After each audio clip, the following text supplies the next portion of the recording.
Thank you for bearing with us. We had to improvise a nice picture in the staircase. So if you can please be seated, we'll finish. It's the last, but not the least panel of the day, of course. So it's now a great pleasure for me to welcome to the stage Daniel Rosenblum. You've heard his name quite a while in this last 2 days. He will chair this final discussion. So I'm very pleased to have Daniel with us, and of course we're very pleased to have Daniel joining the EMH consortium. Some of you may remember, so Daniel was actually the first keynote speaker in 2022, so it's actually closing our panel this year, but he started this one 4 years ago, so that's a nice story behind it, I think. So Daniel will join us, and the panelists of session 7 will talk about planning in an uncertain world, the evolving role of energy modeling. So Daniel Rosenblum is assistant professor and Rosamond Ivy Research Chair in Sustainability Transition, and his work focuses on governance of social technical transition and net zero pathways. So he'll be providing more context about the panel and the panelists. So help me welcome Daniel and the panelists to the stage. Thank you. Thank you so much. I'm going to also welcome Kate Koplovich. There you are. Thank you very much for joining us. So Kate is a senior policy analyst for energy at the C.D. Howe Institute. And we also have with us Martha, and I was complimented that I think that I've got a reasonable handle on the Polish last name, so Friszewski. Okay, that's fine. Okay, I got yesterday it was more like an 8 or a 9, and today it was more like a 6 or something like that. But okay, so and Martha is a mathematical energy systems modeler and co-founder of Open Energy Transition. So thank you both for joining us, and I'm looking forward to our discussion on planning in an uncertain world, the evolving role of energy modeling. And so I'm going to start off with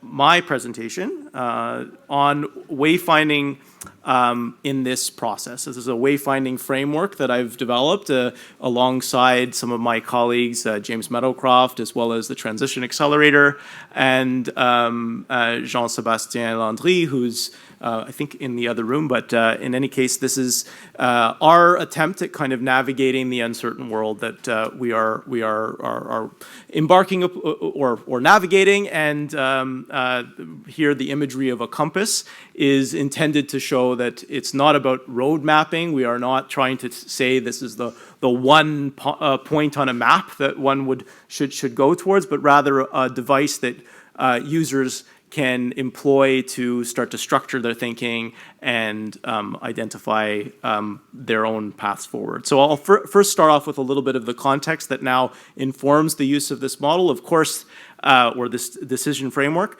It was developed in a bit of a different time, but I think it still has relevance today. In fact, maybe even more relevant than when we were developing it. So, of course, we're in this kind of shifting landscape that I think marks our climate policy and climate action. If we look at the most recent budget, 2025, way of reframing climate action, it looks at kind of maximizing carbon value for money. So another way of kind of saying least cost abatement or those kinds of more efficiency-based and cost-effectiveness-based approaches. And it also reframes climate action in terms of market access, gaining access for our energy products in particular, but also our entire economy and its other products and technologies that we produce.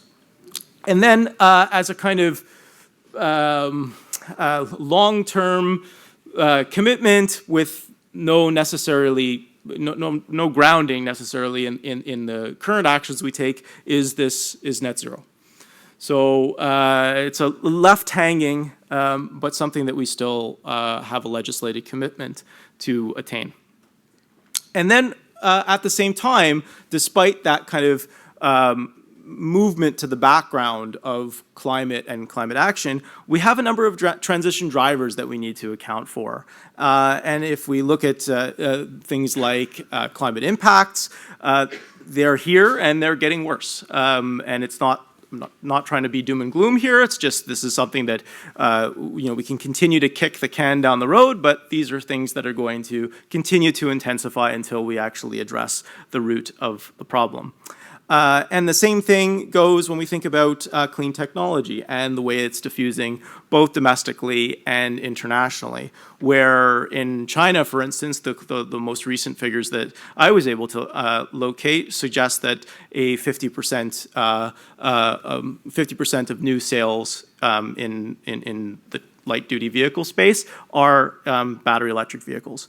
So these are things that are kind of accelerating that we need to account for. We need to be thinking about where, when we're navigating on our different pathways and making different investment decisions, what's happening globally, not just in Canada or south of the border.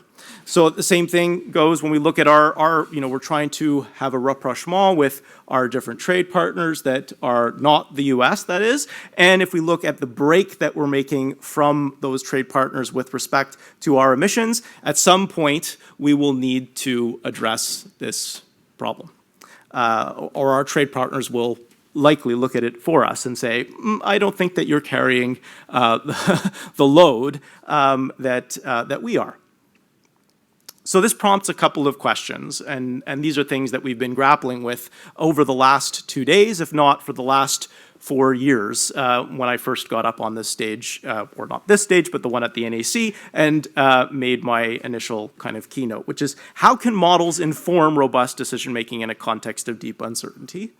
And how can models be pragmatic? And this is kind of the more recent reframing that we're thinking about, the pull that I just mentioned. We have this moving to the background of climate action, but also these transition-related drivers that are continuing to reinforce potential movement towards a climate-resilient economy. That how do we be pragmatic without at the same time overcompensating and moving back to kind of baseline assumptions? And so we've taken a little bit of a different approach. We haven't looked at this from as I mentioned before, kind of an optimization perspective where we're thinking about, okay, well here, look, this is the best spot to go. We want to follow this pathway. We are taking the reverse. We want to identify those foothills, as you can see in the slide here, that represent the absolute kind of worst places we could go, and say we need to avoid those. So what we're calling dead-end pathways. So this is about filtering out the kind of worst possible investments and other types of steps that one could take when moving along towards kind of a net zero aligned pathway, thinking about the kind of tension that may exist within our climate policy space, our energy policy space, when it comes to least cost abatement and long-term kind of elimination of emissions, which is what's required in order to address the climate challenge. And ultimately, it's about when we're looking at this foothill, we can kind of take steps up it, and then we get stuck at the top. There's no way to kind of move from that small foothill to the ultimate desired long-term trajectory, which is a net zero economy, one that Bruno, I think, put very well, is also one that we need to kind of position ourselves for when it comes to a restructured strategic orientation of what we do, what is our position in a low carbon economy of the future. And ultimately, if we look at how that plays out, we need to, this was Lazel and Baumier produced this, I think, an elegant way to kind of imagine this, that we need to climb back down the hill in order to actually embark upon that initial desired pathway. And as a result, we waste time and resources.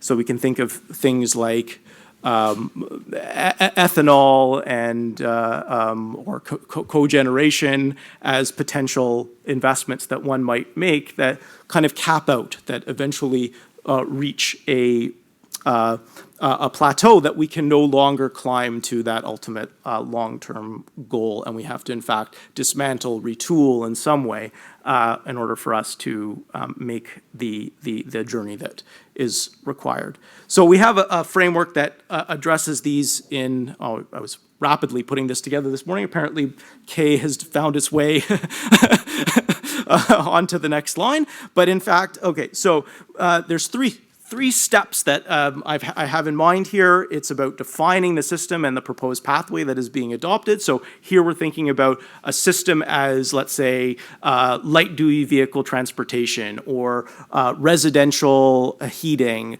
You have to be very specific about what kind of system context we're looking at decarbonizing and adopting a kind of a new series of technologies for and new approaches. So that's the pathway. Now, so we have, let's say, light-duty vehicles in urban spaces, and we would propose a pathway that might involve battery electric vehicles, and that would be a kind of specification of the system and the pathway. Then we can run it through a series of assessments. And these are kind of diagnostic questions that one would ask. And you would inform this with a series of input data depending on your capacity. It can be lightweight. It can be much more heavy if you want to do life cycle analyses and other things. Then that is up to the user. And the idea is, as we move through depth, which would include how deep the emissions reductions can be here. Are we looking at something that is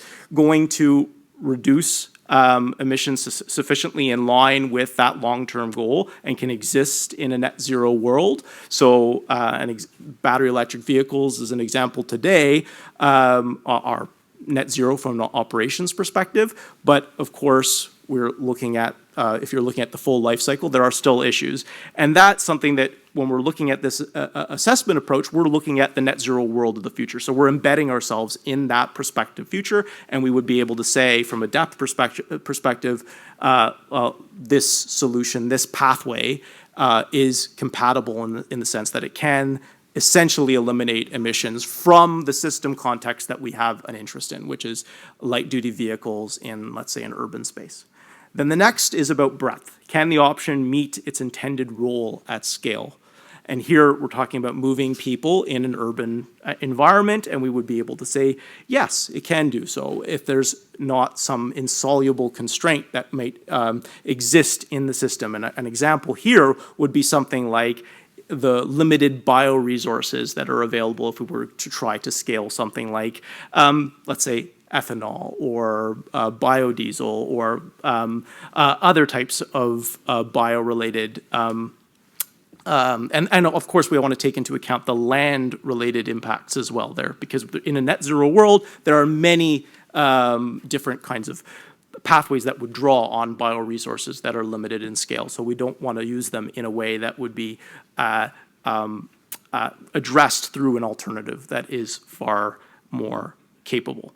Timeliness is the last, so we would look at here, we're looking at can the solution be deployed in time to actually address our climate commitments, and not necessarily when we're talking about 2050. This seems like a very hard target, but we also talk about mid-century. That's a little bit more flexible. So we do want to be accounting for some fluidity with respect to decades. But of course, it's can the thing be done in a reasonable amount of time? And here, things like electrofuels, as an example, when we already have solutions that are diffusing in the light-duty transportation space, might be a good example of something that could very well be a possibility in a very long-run future, but given that we have alternatives that are diffusing today that can meet that system requirement and can do so based on depth and breadth,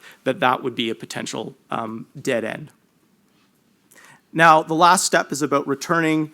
If you look at the different solutions that you're examining, and you find that, okay, well, there are limited bioresources, and this would require a scale up that's would immensely outstrip, let's say, those bioresources because we're using our system's context is too large. We're saying we're going to do this for all light duty vehicles. We're going to do this for all heavy duty transportation. Maybe there's a niche that this solution can fit better within. And that's where there is an opportunity to kind of come back and say, okay, fine, we might be able to do this in a niche circumstance. And given that, we also want to right-size our investments. Our societal investments in that solution should be commensurate with its role in the net zero future that we have in mind. And so here's a couple of examples that I won't go into much detail on, but just the first is about compressed natural gas. And I draw on 3 examples from the transportation space. So compressed natural gas for a long-haul trucking system would fail on depth. It has the ability to reduce emissions, but it can't go sufficiently deep. Ethanol as a pathway that could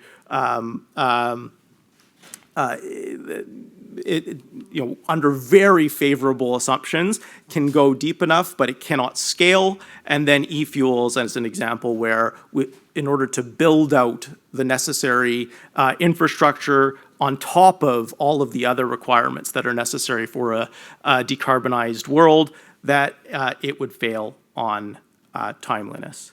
So these are available, published in PLOS Climate is the kind of the full manuscript. And then we have a kind of placemat version, which I love from my days in government. And it lays out in much more detail than I was able to do in this short presentation. So I will end there. And I think in terms of order, we are going to pass to Kate next and then Martha. And I should have mentioned there was a face on the first slide, Chris Russell, a colleague of mine, unfortunately, is quite ill and was not able to join us. Don't worry, he's recovering and he is going to get better. It's just he sends his regrets. Okay, Kate.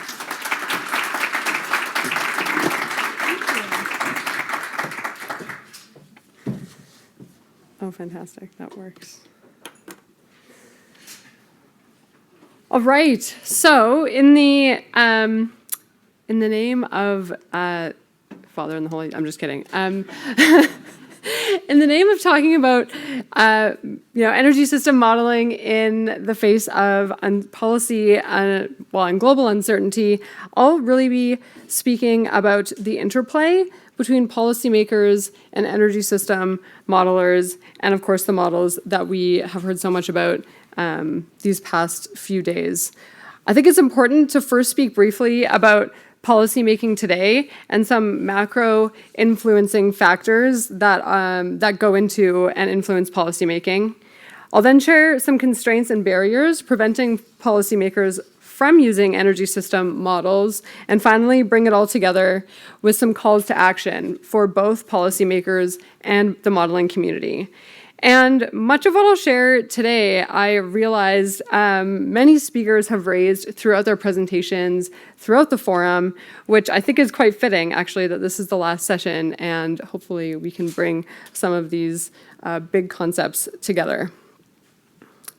So policymaking today, as Daniel mentioned, the recent budget was a great example of how policymaking today is increasingly difficult and complex. There are a plethora of trade-offs, actors to consider, and costs and benefits to distribute. And that's even before policymakers, I'm thinking about both in the bureaucracy and those in government, consider external factors often unrelated to a specific policy, including political considerations and declining trust in government and data. So this list here really speaks to just some of these factors that influence policymakers today. Increasing complexity of change at every level of government, whether that's municipalities, provincial governments, the federal government. The pace of this change really makes it difficult for policymakers to be nimble enough in this day and age to respond to the changes. Of course, we know that ever-present political polarization leads to mistrust, increasing mistrust in data. And of course, this leads to then increased voter scrutiny and the volume of dissatisfaction, which makes policymakers increasingly risk averse to use innovative new tools. And it leads them to listening often to the loudest voices in the room and not necessarily the ones with the most rational, logical solutions. We know that there's an abundance of data and a push for policymakers, the bureaucracy, and those in government to be more data-driven and evidence-based. And this leads to the demands to work and move faster, but also more cost efficiently, and to do more with less. And often, as I'm sure you can see by this list, these factors are antithesis to policymakers often using energy system models as the input and foundation for the policies they set. Although I will say that the final two, more data, the push to be more evidence-based, and of course the demands to work faster and more cost effectively, are actually critical reasons why they should use energy system models. So why, you ask, would policymakers use models? And I'm sure none of these points are a surprise to any of you in the room. They provide a realistic model of the way the world works, and I say insert appropriate scale here because it can be any scale, any region, both today and in future points in time. When we think about optimization, it's often when policymakers are looking to use energy system models to meet a target, as we've been talking about. And of course, simulation, to understand the normatives, how the future will likely be in the best case, worst case, and of course, the baseline case. But ultimately, policymakers use energy system models to understand long-term trade-offs that need to be considered before creation and legislation of a policy or regulation, during its implementation, or as a policy is being evaluated and updated. And there are many examples of governments internationally, and of course, right here in Canada, who are using energy system models, which are for both optimization and simulation. I will name a few, but there are many, many others. Of course, the Ministry of Environment and Climate Change Canada uses the Canada Energy Regulator's Energy Future scenarios. In the United Kingdom, the National Energy System Operator uses their future energy scenarios, and those scenarios were used to develop the UK's Clean Power Action Plan 2030. And then in France, their Agency for Ecological Transition used strategic foresight and energy system modeling to develop 4 energy transition scenarios, which I believe were actually developed by Artelis, who Pierre-Marie spoke yesterday. So, if governments around the world, there are examples of governments using energy system models for relatively similar objectives, what might the constraints be to future adoption and usage? I've grouped these constraints into 3 buckets: technical constraints specific to the models themselves, real-world limitations policymakers face, and finally, timing constraints. So from a technical constraints perspective, as I described, policymakers use models for a variety of objectives. Many we've seen modeled throughout the forum. For policymakers who are not fluent in the language of energy system models, decisions about which models to employ can be intimidating. And I quite like this visual because it truly shows in the myriad types of models that one can choose to use.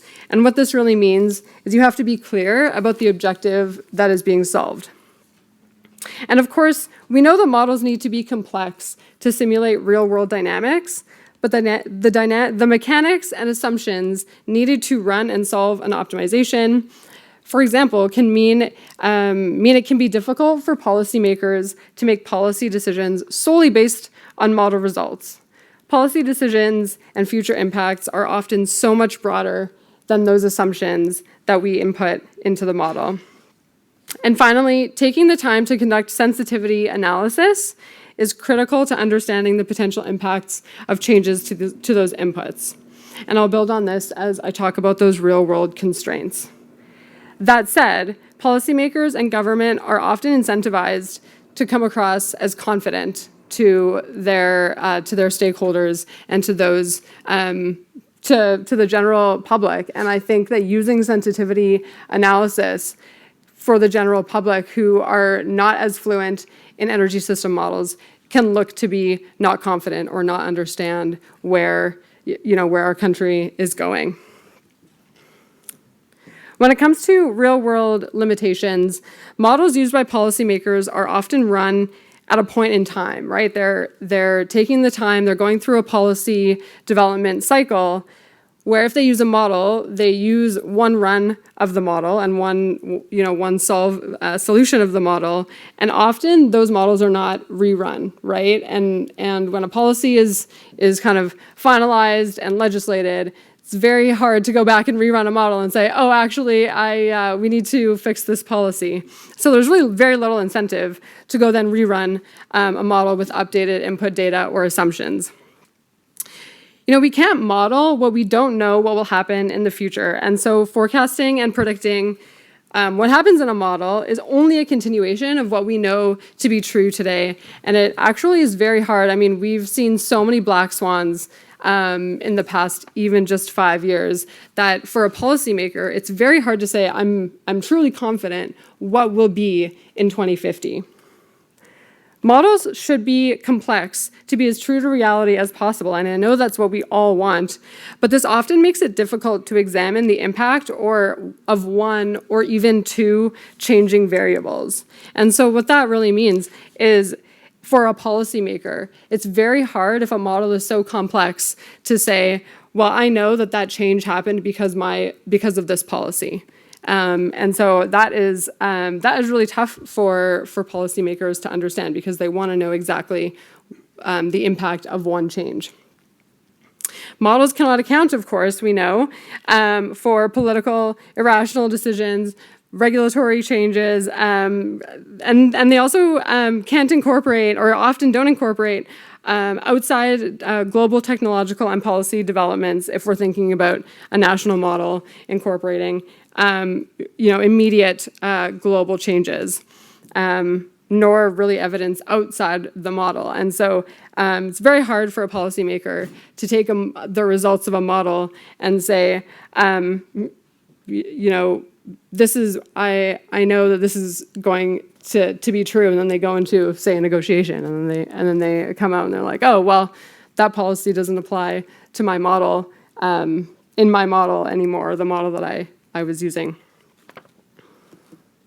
The final set of constraints are model outputs are around timing constraints. So of course we know that model outputs solve for questions decades in the future, while of course we know policymakers are dealing with challenges in their constituencies and in their jurisdictions today, and often just within 2 to 5 years, which of course is an election cycle. Policymakers want to work with up-to-date information and data. They want to know what is currently happening today so that they can be prepared to share that with their constituents. And accessing that evidence and data and maintaining models, we know, takes significant resources. And finally, linked to those real-world limitations, output models are sensitive to social discount rates, I'm thinking in particular, which often can be debated. That I often think about social discount rates. When we think about policymakers thinking about future generations, are you weighting present generations versus future generations? And any time a policy is debated, one can debate a discount rate and really any assumption. So, what's a policymaker or a modeler to do when it seems like there are so many constraints to overcome?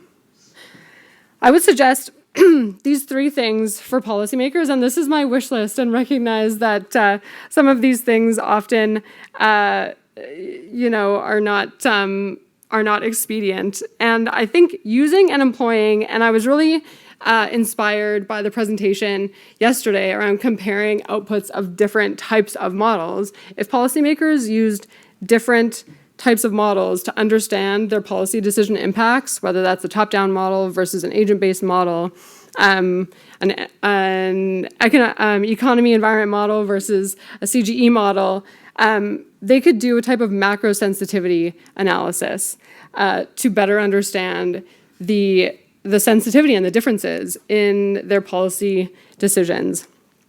They really need to continue to use models to drive decision-making and not rationalize already decided upon policies. They should set an objective, seek out those models that will solve the objective with data and evidence. And finally, really importantly, and I love that we heard this from Louise from Reclimate yesterday, be transparent about the assumptions and mechanics of those models that they used in policymaking to build trust with stakeholders and those subject to those policy decisions. There's really nothing worse than a policy coming out or a background document and the general public or your stakeholders don't understand the assumptions or how you came to the conclusions of the model. And conversely, for the modeling community, be transparent. Again, really, this is about sharing data, assumptions, and even the code so that these models can be understood by policymakers and their teams. And of course, then they can go communicate that to the public and to their stakeholders. Be clear about what the model is optimizing or solving for. And I think Louise, said it best. I was really inspired when she said, and it's not net zero, right? A policymaker is making policy for their constituents. And so when we're optimizing or solving for net zero, what does that actually mean for a policymaker's constituents? Update models with new input data as frequently as possible. And I know that we would all love that, and that is very hard, and there is a lot of discussion around data availability. But truly, for a policymaker to use these models, the data needs to be as relevant and up-to-date as possible. And finally, again, it's just really about communication, biases, communicating those biases, limitations, uncertainties, and assumptions in simple, concise ways. Thank you so much.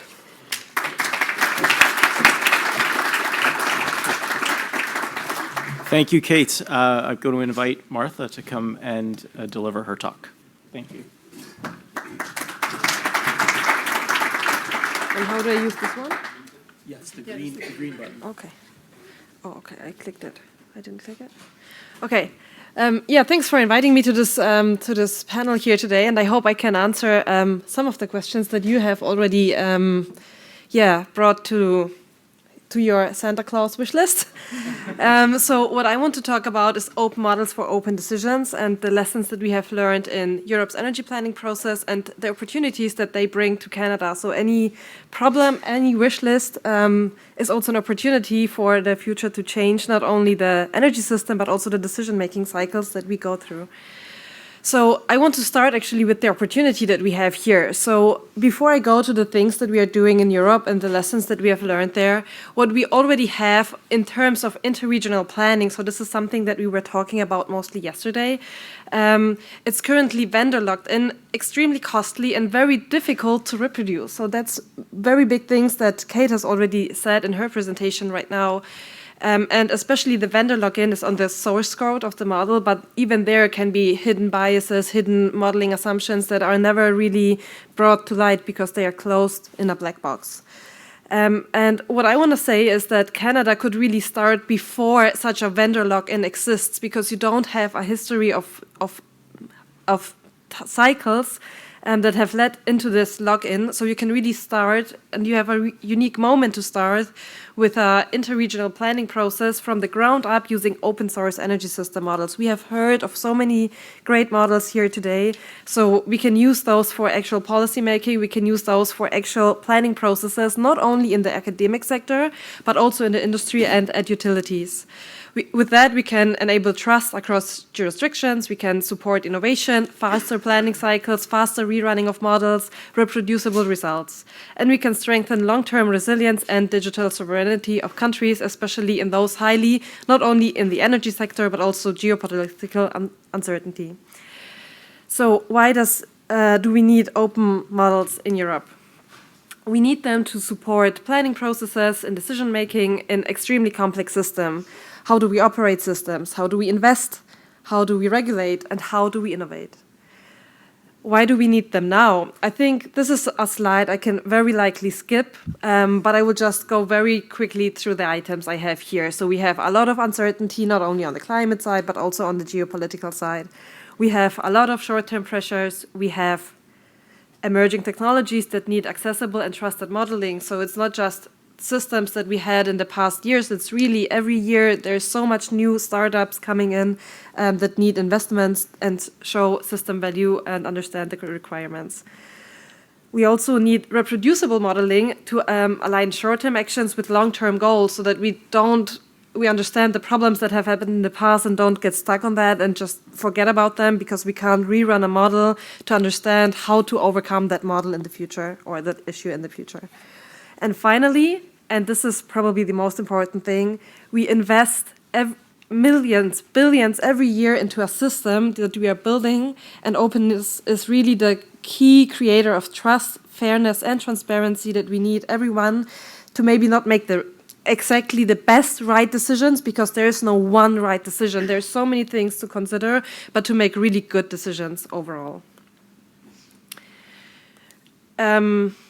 So I'm speaking now from Europe because I'm coming from Europe and I'm working a lot in Europe at the moment. And the key actors in the political sphere in Europe are mostly the transmission system operators that are regional planners and develop the national development plans that align with the national energy and climate plan. So how much reduction do we get in a certain country every year, and which technologies do we deploy there?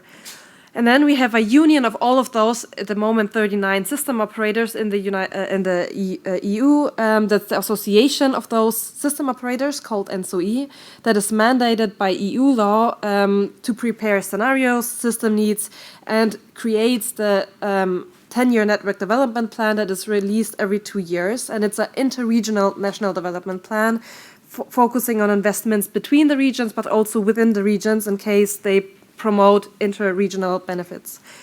We have ACER, which is the EU energy regulator, who's responsible for approving methodologies and validating ENSOE's methodology for neutrality to make sure that there's no bias towards certain technologies or towards certain outcomes.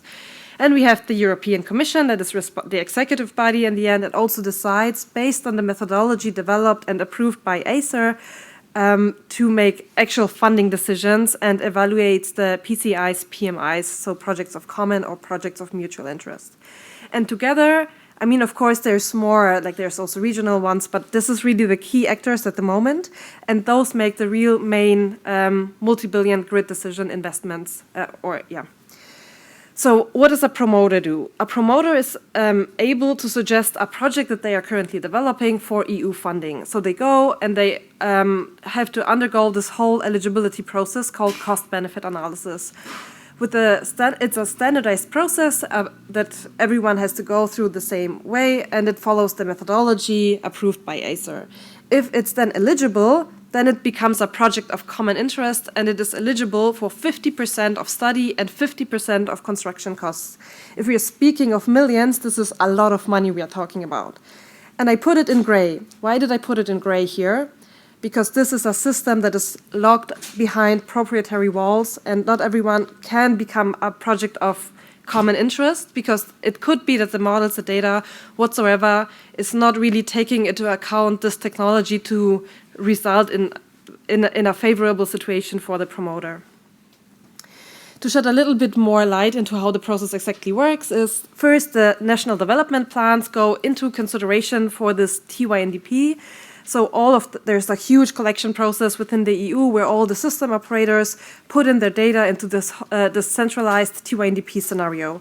This is a scenario that defines the future world, and the analysis that is based on, for instance, demand projections, generation mixes, commodity prices, climate years, fuels that we will be using for electrifying the transport sector, years, flexibility assumptions, etc., etc.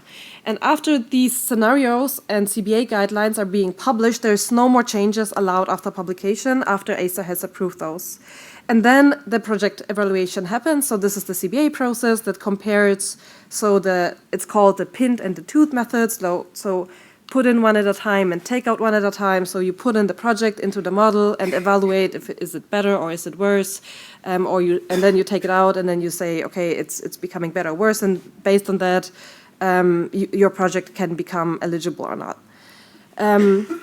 And the TYNDP scenarios at the moment is locked behind a proprietary wall, so there's no access to. So the data NSOE is actually putting a lot of transparency efforts and publishing a lot of the data that they are using after the data collection process. But the model, and we have so many open source models, is currently locked behind a wall, and nobody has access to it. And this is largely criticized, especially because so much funding goes into these projects that can be eligible for the PCI. The national development plans are also closed, but the TYNDP is really, really key because it also talks, so to say, with the national development plans, because the national development plans take into account the TYNDP scenarios. And when something is closed and a lot of people have interest, a lot of people protest against this process. So we have a lot of people demonstrating within the whole process, asking for more transparency, asking for different assumptions, asking for different evaluations, asking for different commodity prices, asking for so many different things. We have heard a lot of presentations, and some of them could shed light into what people could be asking for. And what's the main requirement here is that a planning process that is built on fixed assumptions that only update every 2 years cannot adapt to an uncertain world where we have new technologies coming in and new research showing just new insights. And at OET, we have a solution for that, of course. Otherwise, I wouldn't be speaking here, I guess. And our flagship project is called the Open TYNDP, which is a philanthropically funded initiative to build an open, transparent modeling workflow for Europe's system planning. So we want to provide a solution that's not only usable for those NGOs and academics, that's great, but they are using open models already. We want a solution that works also for the system operators, for NSOE, that works for ACER in the formal biannual TYNDP process and the cost-benefit analysis process. It should also, beyond that, enable full stakeholder access so that all the other people that are currently not included in the planning process can also show and demonstrate system value of the new technologies that they are developing. That should strengthen trust, reproducibility, and participation in major decision-shaping billion-euro investments every year. The whole code is available already online. We are still under development, but our name is really our agenda, Open Energy Transition. So we are also opening up our development cycle. You can always check out our current development status on GitHub. The plan is to have like a running workflow early next year and then completely be done with reproducing the scenarios of 2024 end of next year. Currently, we are at release version 0.3, and you can see in the last tag, it's completely reuse compliant. That means that every script and every data is completely openly available under a very permissive license. There is a chat available, you can ask questions, and you can cite us, and very extensive documentation also. So who is interested and why? So first of all, there's an article in Europe, the Article 12, paragraph 3, that specifies that NSOE and NSOC, which is the gas association, shall invite all relevant stakeholders to participate in the scenario development process. But how does the participation look like if no one has access to? So they put it a tag, as Europeans like to do, like there is a group, okay, let's give them a name, it's the stakeholder reference group. And the stakeholder reference group is a group that meets and invests significant amounts of time. I was part of this stakeholder reference group, and we had meetings 2 days a week, just discussing like things that should change or just understanding how the entire process works. Who is members of this stakeholder reference group? It's associations of large industries, it's civil society representatives, it's demand-side operators, distribution system operators, non-profit organizations, and academic organizations. In total, 26 organizations, and most of that are associations of larger organizations, so they have probably internal meetings, just repeating what they have already done in those meetings. Plus, we have other stakeholders that just say, okay, I don't have time for this, but I'm still against it. So what are they asking for? They should assess more flexibility options, not just the traditional one infrastructure that we have. evaluate a wider set of technologies. There is so much emerging technologies, from dynamic line rating to long-duration energy storage to a lot of different things, essentially, every year. They should model dynamic uncertainties and not just static scenarios. So currently the TYNDP consists of 2 scenarios. And most of all, strengthen trust in the methodology and make assessments about more transparent and reproducible workflows. So with that, what is actually, why did it actually all happen? So proprietary tools that were used in the past, they were really good in the past. So they were fulfilling most of the needs. They had really good support. They were widely known for a world that wasn't ever changing. Not every year was new developments happening. So that was actually a really good solution. But now we need customizations every week. We need a lot of collaboration. A lot of people need to work on the system together. We need more affordable solutions because we get more players. Small startups that need to enter the sphere need access to those models, where proprietary ones can be extremely costly. We need more transparency. I've said that already a lot. And we need digital sovereignty in a politically changing world, and open source can really enable that. And this is where our small stakeholder reference group sits. But this is actually nothing that I'm just highlighting for the protesters of the system, but this is also an opportunity for the system operators, for the utilities that run the system. So that will also help their day-to-day business. So I want to use the last 2 minutes, 38 seconds on speaking a little bit about open source. What it is, I think in this forum, I don't really need to repeat it, but most importantly, it is completely accessible, and modifications and derivatives are allowed. So you can make your own changes, your modifications, and showcase, hey, my new technology is really cool. But it's also pure freedom. So there can be a lot of different models, and you can take the best of every model and put strategic value on top of that. So I think we have a model tracker, or organization developed one, where you can see how many open source models already exist, which ones are used very frequently, etc., etc. And from that, you can take really the best of all the worlds and put it all together, because it's completely available, and then put on top what is still missing. Yeah. And finally, it's something that's not new to the energy modeling domain, because many people might find it a little bit strange that we are talking about open source, but it's actually something that happens everywhere in the world. We have cars, we have computers, our phones are built on open source software and are putting like strategic value on top of that for data security reasons and other potential problems, user interfaces, etc.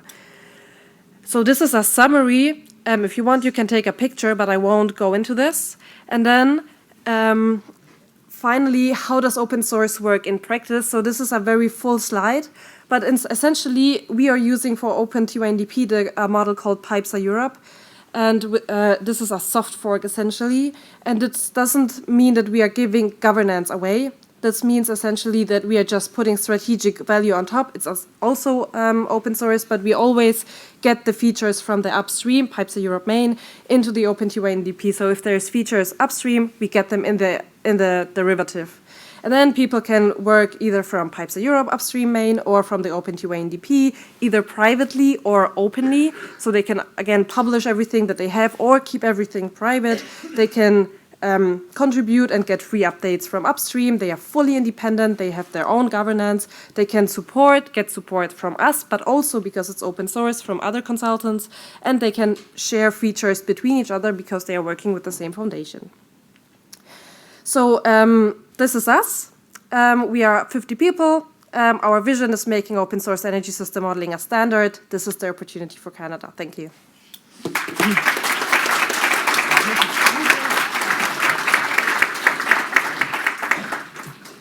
Thank you, Martha. So we were asked to kind of leave you with some, well, first of all, I should say thank you, everyone, for remaining. It's great that we still have a reasonably full room at this point. I know everybody's kind of anxious to kind of get on, but we were kind of told to leave you with some provocative ideas. And I think we have three kind of elements here that have come forward. My kind of contribution, asking us to kind of reality check the pathways that we're considering as part of kind of a dead-end analysis. Kate's prompt to address the tensions that exist between policy needs and modeling best practice. And then Martha's call for, I suppose, avoiding model lock-in and also lock-out, which is kind of the two sides of the coin here, and then a call for openness as a potential way to address some of these issues. So I invite questions from the room. We also have a number from online. So as you're kind of positioning yourselves around the microphones, hopefully at some point, I will ask a couple of starting questions. And one that I would like to pose to Martha, which is something that I've been intrigued about, because we constantly, I think, speak about this in the EMH dialogues and workshops, is this idea about kind of openness of data, transparency of our models, and so on. And I'm not a modeler, but I certainly engage with the policy side of things, and I can see that we sometimes make a presumption or that the openness of our efforts equates to trust. And so I'd ask you,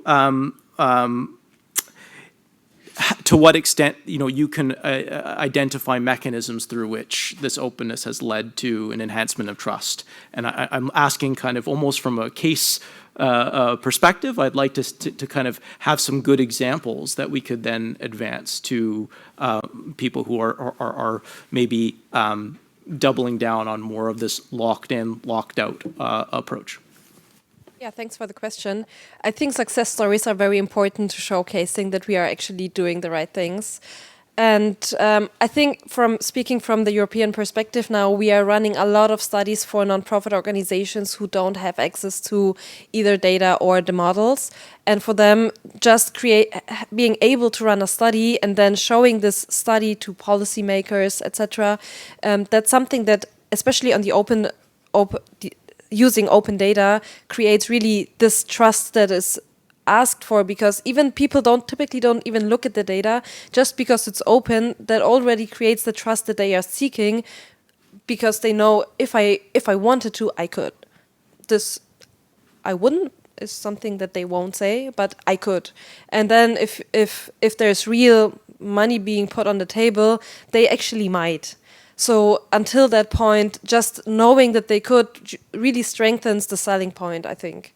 So we have created studies for an association that was promoting building retrofits. And this is something completely underlooked, and they really loved our study because it was completely using open models and open data, and they went off to lots of funders and were really successful with it because they knew if they wanted to, they could check all the assumptions, which is very unique in this space. So I'm not sure if I answered your question. No, that's I think a helpful rejoinder. I'm going to turn to Stefan in the room for his question. I think you will. Well, Normand's asked a couple. Thanks. Okay, Stefan Schott, Carleton University School of Public Policy and Sustainable Energy and the Environment. I have a question for Danny and for Martha, if I may. I'm just thinking, Danny, thanks for your pathway model. I'm just thinking from a practitioner, decision maker point of view, how we could use that model. And one question I had about the timeliness definition. The solution can be deployed in time to meet its role. Isn't there a bit of subjectivity about role? And I was just asking, for example, what about transition technologies or so? Do they have a role to play? Earlier in a pitch of one of the posters, we talked about hybrid vehicles being training wheels for people to actually get accustomed to switching to electric vehicles. Does that mean ICE hybrid vehicles are a dead-end pathway or not? And that's one question I had. And what if they're inconclusive? What do we do in these? I think you could probably end up with a lot of inconclusive cases. And Yeah, for Martha, I had a quick question about, I'm very intrigued by that standardized CBA process and how open it is. And if there is, and that maybe connects to Kate's presentation too, if there's any ex post analysis of cost benefit, if they, after the data is actually more available. Okay, so I'll start. Thanks, Stefan. Those are some. I don't know if we would, but we can't call them one question, right? You bundled together like three or four there. Right. So no, it's fine. Omnibus question. Yeah.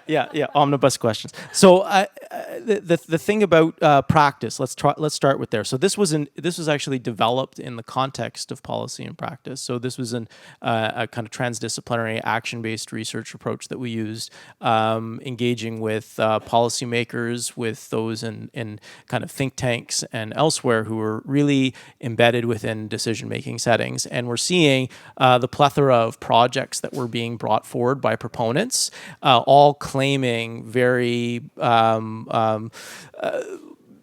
various levels of net zero alignment, and also in terms of the other kind of co-benefits that they might offer. And so we envision this as a kind of a way to force some additional specification of the pathway that's being proposed for us to be able to understand what's the appropriate level of investment that should be made in that particular pathway. And in some instances, there is no pathway, right? That's also the point. It's like, oh, well, yeah, we've got this great thing, and it's super abstract. It's the next best thing since sliced bread, and it goes nowhere, right? So this is an attempt to kind of say, well, what's the system context that you're actually targeting? So what's the scope that you're interested in?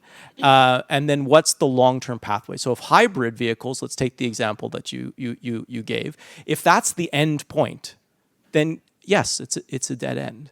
But if it's saying, okay, well, first we need to solve this kind of battery scale-up issue. So really what we need to do is start to diffuse the technology, get batteries into every vehicle out there. Then from that, we're going to increase the size of the supply chain for batteries. We're going to start to have OEMs really become accustomed to putting them in their into their cars. And then we're going to move to a full electric future.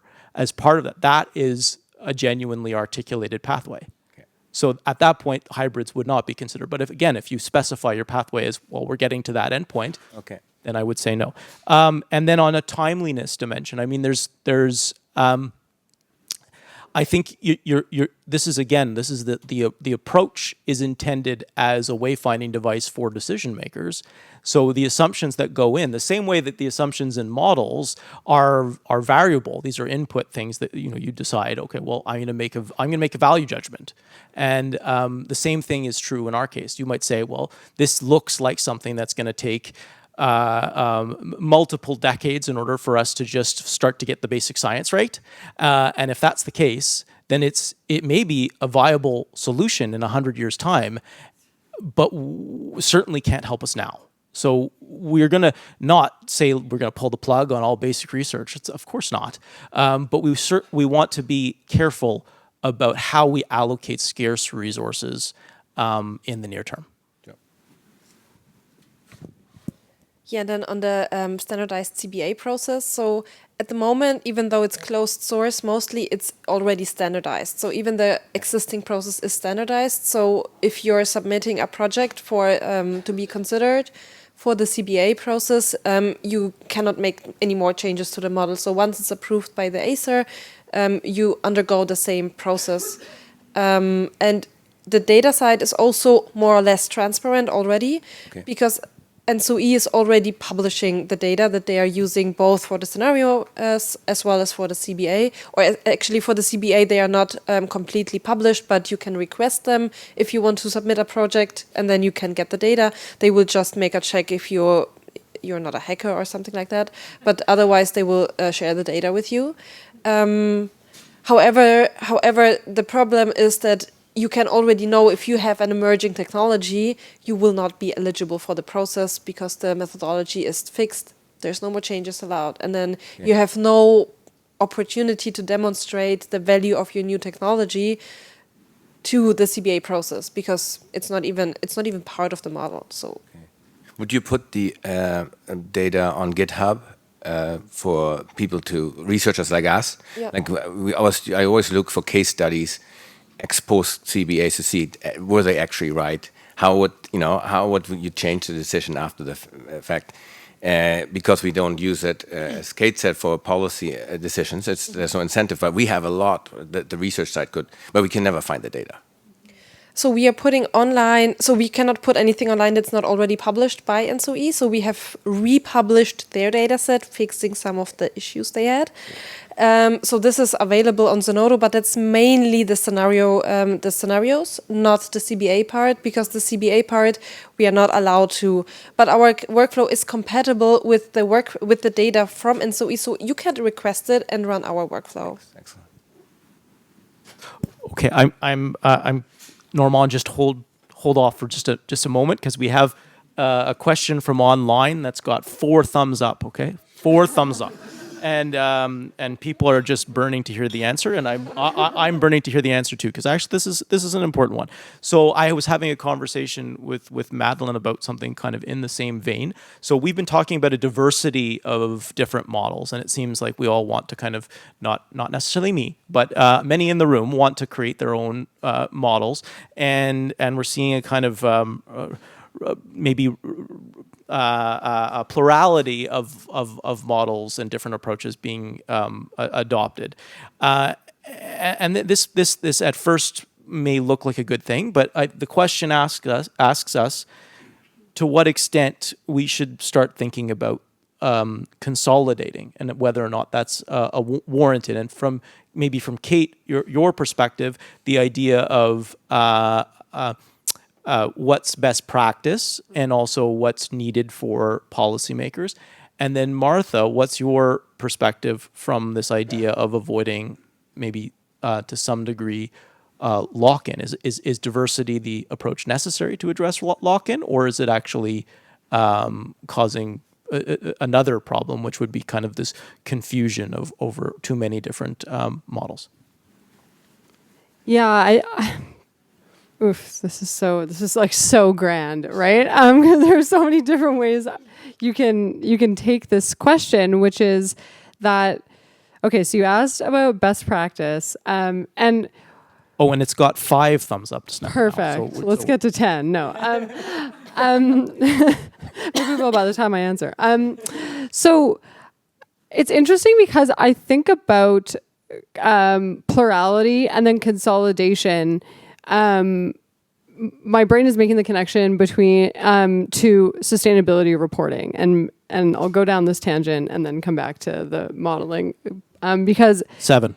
yeah, yes, because a couple, when I first started kind of in energy and sustainability back 10, 12 years ago, sustainability reporting had so many different standards that one organization or government entity could use to report on their sustainability-related environmental data, water, GHG, et cetera.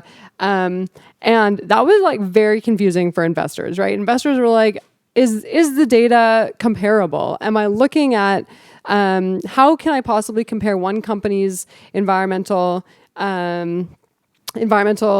status, performance to another company's if you're using many different reporting standards? And now they've all, like, the industry has become more mature, companies have become more mature, and that has created consolidation, right? And now there's only like 2 or something, maybe even just now 1 method for, like, best practice method for sustainability reporting. And so bringing this back to energy system models, we may be in kind of a similar trajectory where we're right now in the infancy, and we're all trying to understand the world as we know it through energy system models, and all using different models. And to your point, I think that really shows kind of a society looking at how the world will be in the future through these different preferences and different values. And potentially the more mature we get at this, and the more kind of the general population and policymakers understand how energy system models work, is there a possibility where we kind of whittle that plurality down to an agreed upon energy system model. That's just a thought experiment. No, I know it. I On think the spot. that makes good sense, especially you're thinking about the temporality there and the phasing of where are we in this process and thinking through the problem. I mean, and at what point, if we see kind of consolidation, it may not be that we're at the right. Maybe we're early enough along that it's still okay to have diversity, but that at some point we will be forced to start to narrow. And I think there will be some differences of opinions about where we are and what's necessary at this particular juncture. And we're at 16 now, so that's great. Okay, Martha. Did I have the same question? Because my answer would be very similar. Okay. So essentially, what we have seen not only in energy system modeling or politics, or we have seen it in any market. So if there's a new market coming in, like there's a lot of people dumping solutions onto this market, right? And then there's a maturing market within some solutions that don't work just get kicked out and others stay around. I think we are at this point now with energy system modeling now. So I think there's still some new solutions being put in, but a lot of those are just getting out of the system. And a mature market will keep not one energy system model, but it will keep a handful of them. So there's an oversight. Like in 20 years' time, we will speak about 5 models maybe and not about 20 models. And there's a very nice figure that I've already shown to a couple of people here. So the situation today is we have 14 competing energy system models. 14? That's ridiculous. We need to develop one universal one that covers everyone's use cases. Yeah, we should do that, right? And then the situation is we have 15 competing energy system models. Nice. I like that. Okay, Norma, you've been very patient. Yes, this is for Marta. Sorry, you're talking about transparency and openness, but except for half the people in this room, a GitHub repository with Python scripts doesn't exactly meet this criterion. So do you intend to have a kind of interface where people can run without knowing the details of the programming? Yeah, that's a very good question, and one especially in the industry asked a lot. So researchers typically don't mind meddling with the models, but industry people do. So we are developing more and more features where you still need a tad of coding, but it's very, very friendly already. So you need like one line of import tool, and then dot and then plot, and then it plots you whatever you want: energy balance, statistics, objective costs, and the statistics contain a lot of information like capex, opex, carbon emissions per carrier, LCOE, whatever you want. But the entire interface that is configurable, where you can just do the clicks, etc., I'm sure it will come, but at the moment where the tools are so evolving, like developing an interface on a model that will be a different model next week is almost impossible. So I think once we reach the end of the maturing market and entering the mature market, I think there will be an interface, but that might be like a strategic value on top that I've been speaking about also in my presentation. So probably this is something where you have like a solid open source interface, and companies might develop user interfaces and sell it for a license. Thanks. We also have a few more questions online. So there's one here on, and I thumbed it up, so I guess I kind of boosted it. Yeah. So, and this is one that we actually talked about when we were having our initial conversation. Rather than model-based decision making or evidence-based decision making, it's a kind of decision-based modeling. And so I'm wondering what you can both reflect on with respect to the extent to which it's legitimate to use modeling for the purposes of post hoc kind of validation. Yeah, I think that's totally legitimate, and we probably should do it more. I think there's, especially in this world that is moving so quickly and everything is so uncertain, we should do more post-evaluation of a policy to understand if it operated and if the impacts were as we as we assumed they would be. And I think because the world is moving so quickly, there's not that much of that happening, because we enact a policy and then we move on to another area. So I understand that it just creates this loop of, But if we can get models to tell us pretty much anything that Yes, we want exactly. them to tell us, then don't we run the risk of, we can just, telling us we that can the just, that the well, policy is wonderful good. decision, great, pat on the back. Yeah, but I mean, it's the other, yes, the risk is the other way definitely. around too. It doesn't negate the risk, of course, but okay. Yes, I mean, I take guess it- that's why you need neutral, nonpartisan people that exist, like researchers like all of you, to hold the folks accountable. But I take the idea of the evaluative approach. Yeah. Martha, any reflections? Yeah, I guess what we need to ask for that is what's the incentives to do that? So because nothing will happen if there's no funding available for it. So the incentives from the policymakers are certainly not there unless they were very successful with their policy. The incentives from investors might not be there as well, because you might get fired if you made the wrong decision on funding a certain technology. From people developing technologies, of course not, right? You want to get more funds for your technology, so I guess it's you guys. But also for research applications, who's granting those, right? And isn't that again the policymakers? I don't know. So I think we need to think about that and find the reason why we are not doing that, if we want to be doing that, and overcome this conflict of interest. Great, thank you. And I think that brings us pretty much to the close of this session. So I just want to thank the panelists again. I guess I'm thanking myself. Thank you.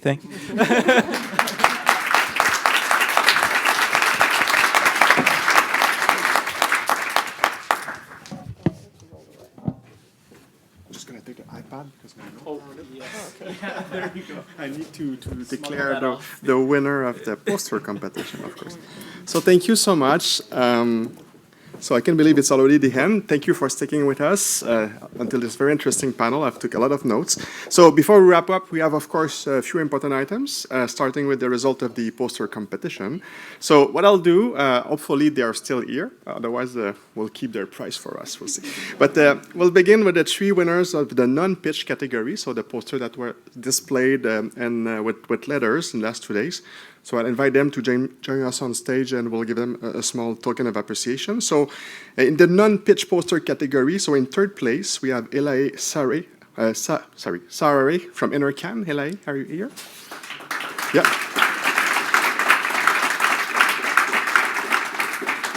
We'll find her. We know where she works. So 2nd place, it's Luis Lopez from Carleton University. So Luis.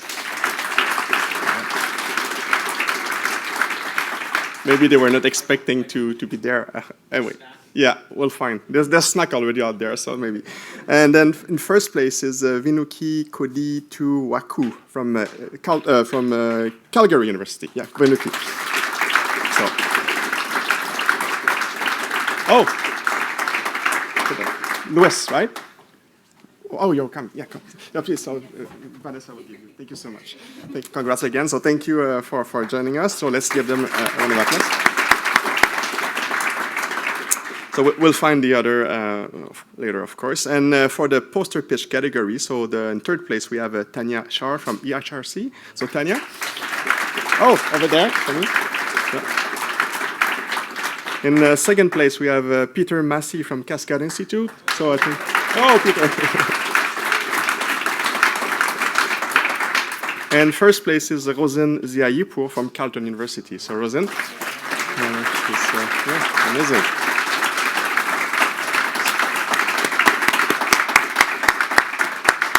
So congrats. I know it's a tough exercise in 2 minutes, but you made it very well. So thank you so much. Congrats to all of you, and see you next year, hopefully.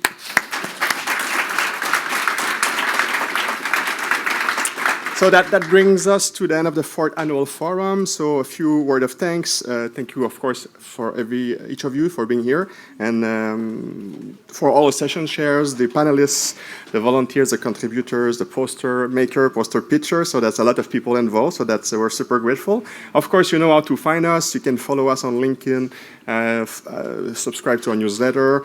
There's tons of new exciting projects coming early 2026, including the next round of the multimodal comparison forum. We have also a lot of task force ongoing this year. We're trying to engage more people in working in real projects, so feel free to reach out to EMH team. We've gathered tons of data, of notes, questions, unanswered already. This is mostly every forum. The main outcome is new questions. So I'm not sure we're really supporting the ecosystem, but we'll try to find solution to those new questions in the next couple of months and years.